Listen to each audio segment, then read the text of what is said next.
कहते हैं कि खाना जब दोपहर को खाएं और सुबह खाएं, सुबह और दोपहर, ये दो बात। वो ये कहते हैं कि दोपहर और सुबह का खाना खाएं। वैसे तो वो कहते हैं दोपहर का ना खाएं, दोपहर का खाना सवेरे खाएं। लेकिन अगर आप खा ही रहे हैं तो वो ये कहते हैं कि तुरंत विश्रांति लें, खाते ही आराम करें, काम कोई ना करें।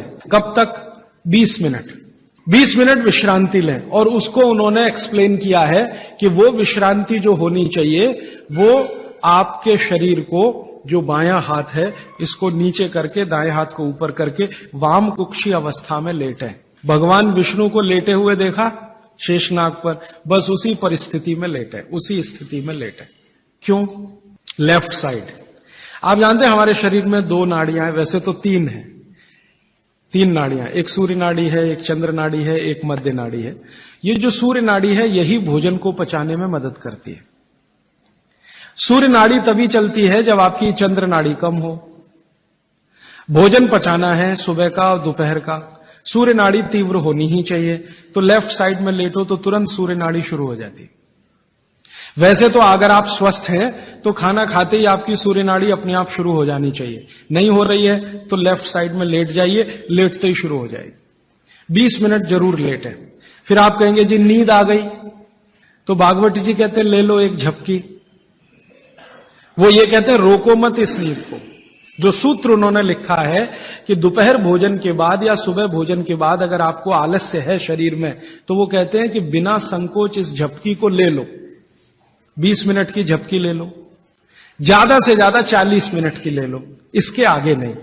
तो अगर आप भोजन के बाद इस विश्रांति ले लें 20 से 40 मिनट, तो अगले आधे दिन काम करने को बहुत एनर्जी आपके पास आएगी। आप चाहें तो आज ही करके देख लें। मैं इस सूत्र को वैसे कल विस्तार से समझाने वाला हूं कि शरीर के 14 वेग होते हैं, वेग, उनको कभी भी रोके नहीं। उसमें से निद्रा है, नींद जो है ना, ये एक वेग है।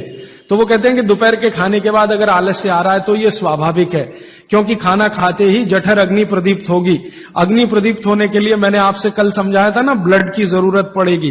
तो सारे शरीर का खून पेट में रहता है जब तक खाना पचता है। तो बाकी अंगों को खून की कमी है तो प्रेशर बढ़ेगा, तो ब्रेन को प्रेशर आता है, तो ब्रेन रिलैक्स होना चाहता है, इसलिए भोजन के बाद आपको सुस्ती आएगी ही। ये प्रकृति का नियम है। तो आप ले लेना उस नींद को, छोड़ते क्यों हैं? बहुत कीमती है, लोगों को मिलती नहीं, लोगों को मिलती नहीं। गोलियां खाते हैं फिर भी नहीं आती। मैं आपको और एक छोटी सी जानकारी बताऊं कि भागवत जी के इस सूत्र पर यूरोप और अमेरिका में बहुत रिसर्च हो रही है आजकल। और ब्राजील और मैक्सिको और ऑस्ट्रेलिया, तीनों देश की सरकारें 2008 में कानून बनाने जा रही हैं कि हर एक कर्मचारी को लंच के बाद झपकी लेने के लिए ब्रेक देना कंपलसरी है। तो उन्होंने ये महसूस किया है कि जिन कर्मचारियों को दोपहर खाने के बाद वो झपकी लेने की छूट दे रहे हैं, उनकी काम करने की एफिशिएंसी 3 गुना बढ़ गई है। तो आप भी महसूस कर सकते हैं। और माताओं बहनों को तो विशेष विनती है, क्योंकि आपका घर का काम भी कुछ कम नहीं है। किसी भी फैक्ट्री को चलाना बहुत आसान है, घर चलाना बहुत मुश्किल काम है। और घर में भी सबसे मुश्किल काम है बच्चों को बड़ा करना। मैं मानता हूं दुनिया में इससे बड़ा कोई काम नहीं। तो आपको काम तो घर में भी है, आप भी भोजन के बाद एक झपकी लेने का नियम बना ही लो। सब काम छोड़कर झपकी ले लो, सब काम छोड़कर झपकी ले लो आप। क्योंकि मैं आपसे यह कह रहा हूं कि आपके शरीर के स्वस्थ रहने से ज्यादा बड़ा कोई काम नहीं है दुनिया में।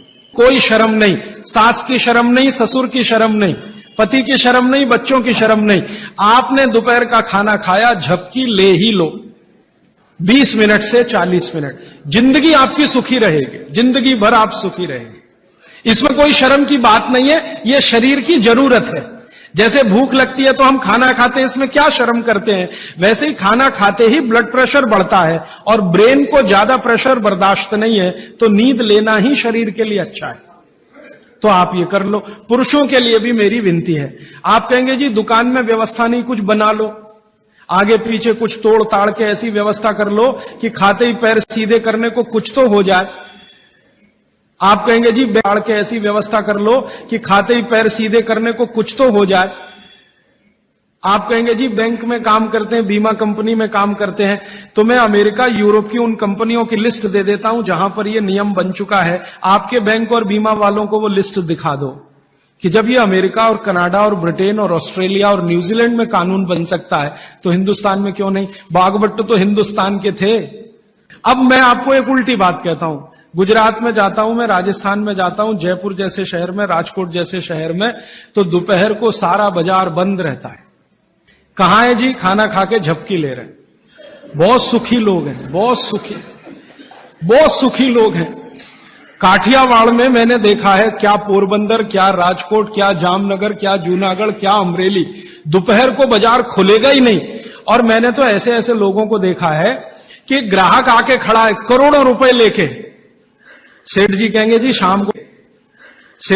जी शाम को आना 4 बजे के बाद। अरे सेठ जी मेरे पास बैग भरा है रुपयों का, शाम को ले आना, मुझे अभी इतनी फुर्सत नहीं है, मैं नींद ले रहा हूं।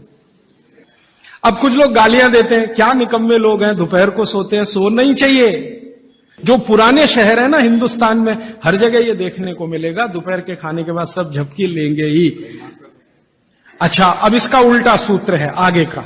तो शाम के भोजन के बाद कभी भी विश्रांति नहीं लेना। माने 6 बजे खाना खा लिया तो 8 बजे ही जाना सोने के लिए, उसके पहले नहीं। क्यों? सुबह का जो है क्रम शाम को उल्टा है। सुबह सूर्य का प्रकाश है, पवन का स्पर्श बहुत तीव्र है, शाम को सूर्य का प्रकाश बिल्कुल नहीं है। तो शाम के लिए वो ऑब्जर्वेशन करके कहते हैं कि कभी भी खाने के बाद तुरंत सोना नहीं। अगर सोएंगे तो हार्ट अटैक, डायबिटीज, सब बीमारी आने की संभावना। अब आके एक तीसरा सूत्र उन्होंने लिखा है, दोनों को शायद मिलाया उन्होंने। वो ये कहते हैं कि सुबह और शाम को अगर जो आप ये दोनों नियम पालन नहीं कर पाते, किसी कारण से करें तो बहुत अच्छा है, नहीं कर पाते तो वो ये कहते हैं कि 10 मिनट के लिए वज्रासन में जरूर बैठ जाए, सुबह और शाम दोनों। वज्रासन आप सब समझते हैं, ये ऐसे पैर पीछे करके बस 10 मिनट बैठ जाइए खाने के बाद, सुबह भी और शाम को भी।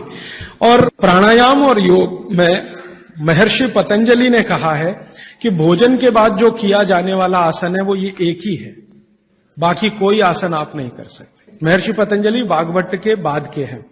महर्षि पतंजलि कहते हैं कि अगर वज्रासन में कोई बैठता है तो शरीर बिल्कुल वज्र के जैसा ही होता है। वज्र आप समझते हैं, एकदम कठोर, मजबूत। अब मैंने हिंदुस्तान के कई लोगों को देखा, गांधी जी को तो मेरे आंखों से नहीं देखा, शोभाकांत जी ने देखा है। गांधी जी घंटों घंटों वज्रासन में बैठते थे और आप देखो एकदम पतला शरीर और अंग्रेजों की लाठी खाने को हमेशा तैयार। वो वज्रासन की कृपा है गांधी जी। गांधी जी कोई आसन नहीं करते थे, कोई प्राणायाम नहीं करते थे। सुबह घूमने जरूर जाते थे और घंटों घंटों 3-3 घंटे तो लोगों ने उनको देखा बिना हिले डुले वज्रासन में बैठ के चिट्ठी लिख रहे, किताब पढ़ रहे वगैरह वगैरह। तो शरीर की बहुत सारी क्रियाएं एकदम दुरुस्त रहती। ये 3 सूत्र हुए। और रात को अगर खाना खाया तो 10 मिनट का वज्रासन करके टहलने को जरूर जाए, कम से कम 500-700 कदम चलें। 1000 कदम चलेंगे तो बहुत अच्छा।